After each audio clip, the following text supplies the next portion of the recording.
তো আজকের ক্লাসে আমরা করতে যাচ্ছি বৃত্তের স্পর্শক সংক্রান্ত উপপাদ্য থেকে কিছু পার্টিকুলারলি গণিত, যেগুলো প্রয়োগ উপপাদ্যের সাহায্যে কাজে লাগিয়ে তার প্রয়োগ। তো প্রথম কোশ্চেন নাম্বার 1, যে বৃত্তের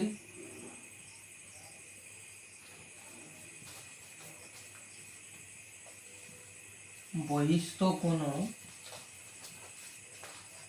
বিন্দু থেকে ওই বৃত্তের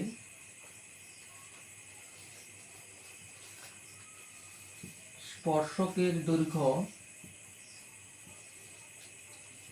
12 সেমি হলে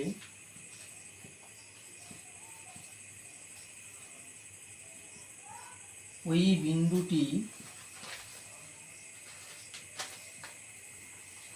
বৃত্তের কেন্দ্র থেকে কত দূরে অবস্থিত?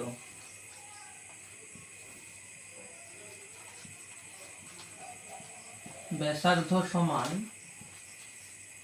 5 সেমি।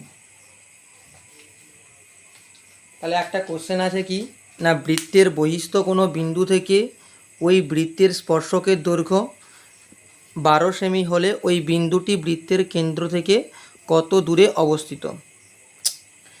তাহলে আমরা কি জানি না, আমরা জানি কি একটা বৃত্ত,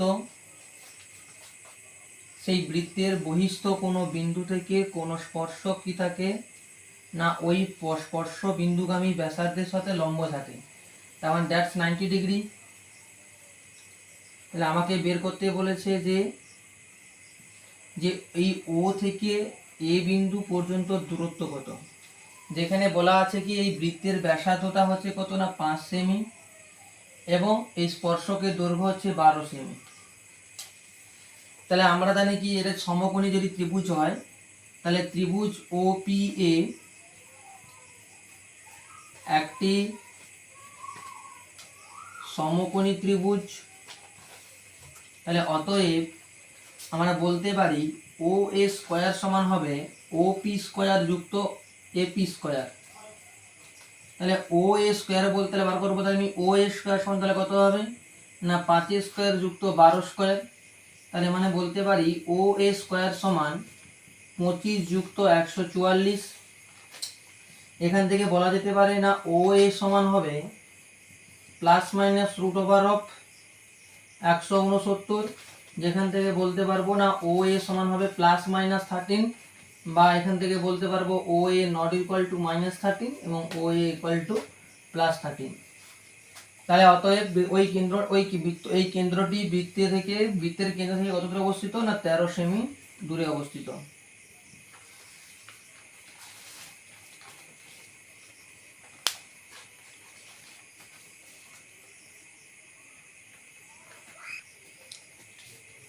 নেক্সট ম্যাথ যেটা আছে যে R1 এবং R2 ব্যাসার্ধের দুটি বৃত্ত পরস্পর থেকে D দূরত্বে অবস্থিত,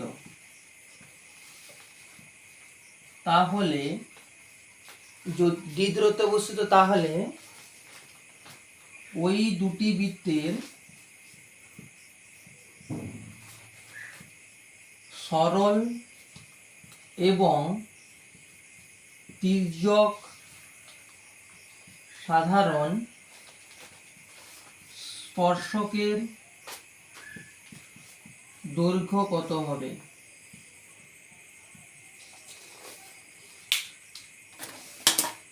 কি বলা আছে না R1 ও R2 ব্যাসার্ধে দুটি বৃত্ত পরস্পর থেকে D দূরত্বে অবস্থিত, তাহলে ওই বৃত্ত দুটির সরল এবং তির্যক সাধারণ স্পর্শক দৈর্ঘ্য কত হবে। তাহলে দুটো বৃত্ত আছে, যেই দুটি বৃত্ত পরস্পর থেকে কত দূরে অবস্থিত না পরস্পর থেকে D দূরত্বে অবস্থিত, তাহলে এই ডিস্টেন্সটা হচ্ছে D। ও কেন্দ্রবৃত্ত এবং পি কেন্দ্রবৃত্ত। এই যে সরল সাধারণ স্পর্শক বলতে কি, যদি তারা এক স্পর্শকের একই প্রহার থাকে তখন আমরা বলি ওই স্পর্শকটাকে সরল সাধারণ স্পর্শক। তাহলে এটা আমি ধরলাম R1 ব্যাসার্ধ, এটা যদি হয় আমার R2 ব্যাসার্ধের বৃত্ত, তাহলে আমাকে বের করতে হবে কি না, বের করতে হবে এইটার ডিস্টেন্সটা কত আমাকে বের করতে হবে। আচ্ছা, এবার এটা যদি বের করতে যাই তাহলে আমার ধরো এখানটায় থাকবে কত, এটা যদি R2 হয় তাহলে এখানে জানি কি, এখানে যদি একটা আমি এরই সমান্তরাল করে কেটে নিই R2 মাপ নিয়ে, তাহলে এই পোর্শনটা দাঁড়িয়ে যাবে আমার R2।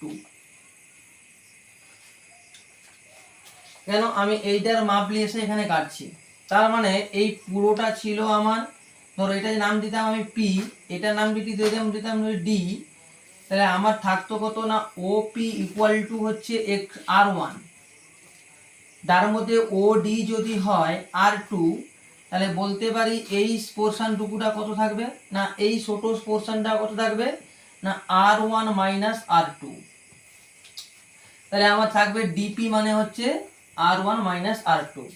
তার মানে একটা জিনিস লক্ষ্য রাখতে হবে, এটা ছিল আমার 90 ডিগ্রি, আচ্ছা এটা 90 ডিগ্রি ছিল, আচ্ছা এটা আমার কত না, এইটা হচ্ছে আমার R1 মাইনাস R2, তাহলে এইটা আমার অতিভুজ। তাই আমি বলতে পারি ধরো DS, এই DS সমান কত থাকবে না root over of SP square plus কত থাকবে না PD স্কয়ার। তাই SP স্কয়ার বলতে কোনটা না, SP বলতে কোনটা SP স্কয়ার। আচ্ছা SP স্কয়ার কত হবে এটা আমি, আচ্ছা সরি ভুল হলো, আচ্ছা আমি SPটা বের করতে চাইছি।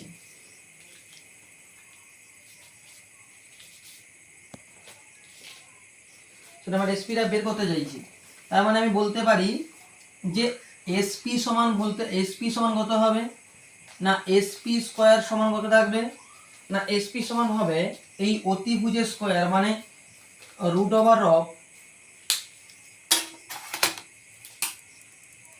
রুট ওভার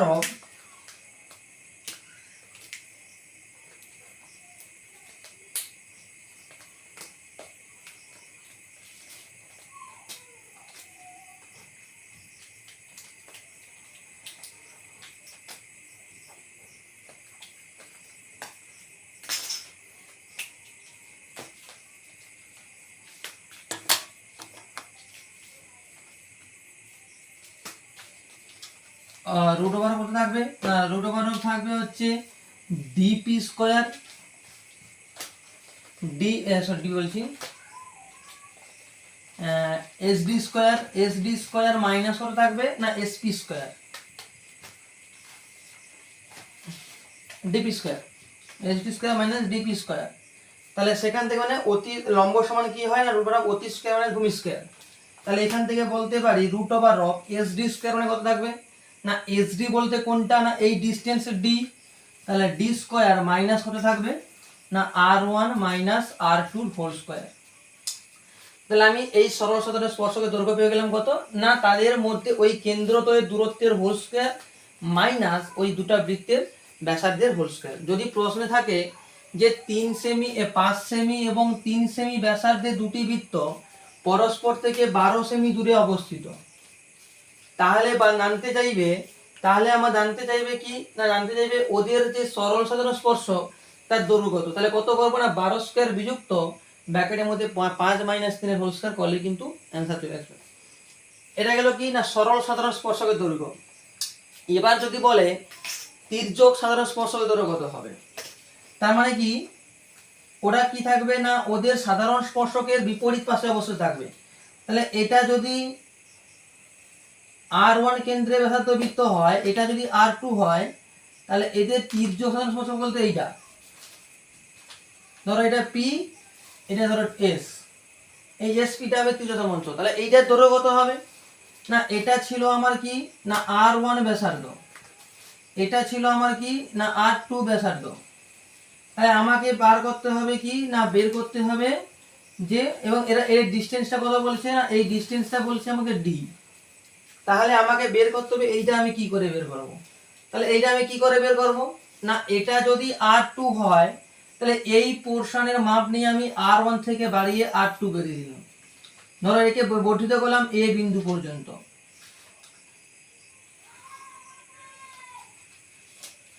তাহলে আমি যদি এ বিন্দু পর্যন্ত বর্ধিত করি তাহলে এই পোর্শনটুকু কত থাকবে না এই পুরোটা হবে কত না পুরোটা হবে আমার, এটা যদি R2 হয় এই পুরোটা হবে R1 plus R2।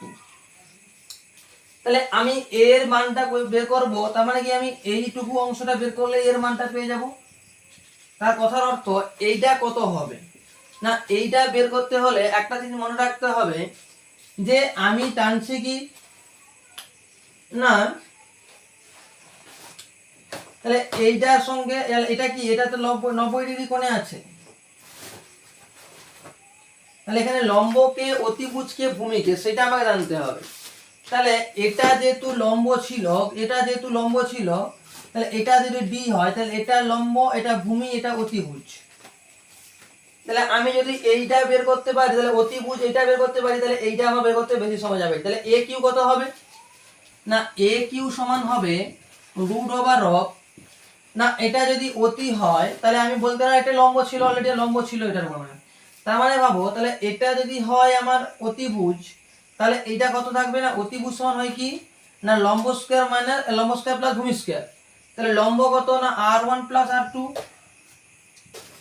Whole square যুক্ত ভূমি স্কয়ার বলতে কোনটা থাকবে না ভূমি স্কয়ার বলতে আমার হচ্ছে ও আমরা কোনটা থাকবে না হচ্ছে ও কিউ স্কয়ার মানে হচ্ছে ডি স্কয়ার প্লাস হচ্ছে ডি স্কয়ার। তাহলে দিলে আমার তির্যক সাধারণ স্পর্শক এর দৈর্ঘ্য বেরিয়ে যাবে।